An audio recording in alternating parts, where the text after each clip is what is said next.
இடம்பொருள் நேயர்களுக்கு வணக்கம். என்னதான் விருப்பம் இல்லாமல் கல்யாணம் பண்ணாலும் காவேரிக்கும் விஜய்க்கும் இடையில வந்து பார்த்தீங்கன்னா நிறைய சிமிலாரிட்டிஸ் இருக்குங்கிறது உண்மை. அதாவது ரெண்டு பேருக்கும் நிறைய ஒற்றுமைகளும் இருக்குது. ரெண்டு பேருமே வந்து தான் நினச்சதை சாதிக்கணும்னு நினைக்கக்கூடிய ஆட்கள், ஒரு வீம்பு பிடிச்ச ஈகோ பிடிச்ச ஆட்கள். இந்த மாதிரி ரெண்டு பேரும் ஒரே வீட்டில் வச்சிருக்கும் பொழுது சண்டைகளும் வரும். அதே சமயத்தில் அவங்க ரெண்டு பேரும் சேர்ந்து எதையாவது சாதிக்கணும்னு நினச்சாங்கன்னா அதை சாதிக்கவும் முடியும். ஸோ அந்த மாதிரி ஒரு மாதிரி டிஃப்ரெண்ட்டான ஒரு கப்பல் தான். ஆனால் அதுக்கு பதிலாக நிவின் வந்து பார்த்தீங்க அப்படின்னா வந்து காவேரி மேலே பைத்தியமாக இருக்கிறவர், காவேரிக்காக என்ன வேணாலும் செய்யலாம், காவேரியோட நல்லதுக்காக என்ன வேணாலும் பண்ணலாம்னு நினைக்கிற அளவுக்கு வந்து ஒரு வித்தியாசமான அவர் ஒரு வேறு மாதிரி கேரக்டர்.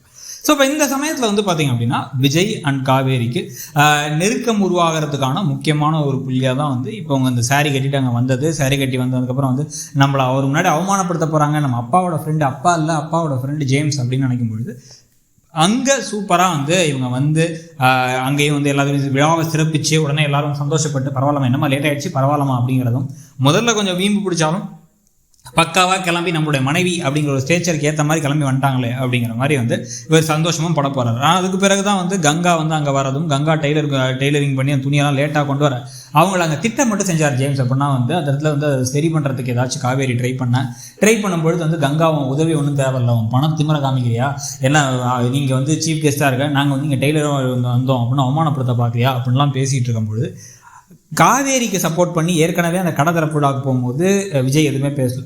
அந்த கிஃப்டெல்லாம் தூக்கி போடும்போது கிளம்பி வந்துட்டார்.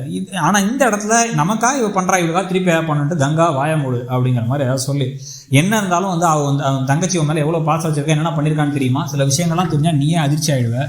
ஆனாலும் வந்து இவளை நீ இவ்வளோ புரிஞ்சிக்காமல் காயப்படுத்துறது ரொம்ப தப்பு, என்ன இருந்தாலும் அவள் என் பொண்டாட்டி இப்படி பேசாத அப்படிங்கிற மாதிரி ஒரு வார்த்தையை சொல்லிட்டா. அப்படி இது காவேரிக்கும் கொஞ்சம் லைட்டாக ஹார்ட் மெல்ட் பண்ணுற மாதிரி ஆகிடும். இதில் நிறைய குட்டி குட்டி கலாட்டாக்கள்லாம் அடுத்தது நடக்கவும் வாய்ப்பு இருக்குது. ஸோ நீங்கள் என்ன நினைக்கிறீங்க, இந்த கதையில் அடுத்து என்ன பெரிய ட்விஸ்ட்டை எதிர்பார்க்குறீங்க? ப்ளஸ் வந்து இன்னமும் வந்து நிவின் காவேரி கண்டிப்பாக திருப்பி சேருவாங்க அப்படின்னு ஒரு நம்பிக்கை இருக்கா? இல்லைங்க இனிமேல் விஜய் காவேரி தான் அப்படின்னு தோணுதாங்கிறத சொல்லுங்கள். தேங்க்யூ. இடம்பொருள்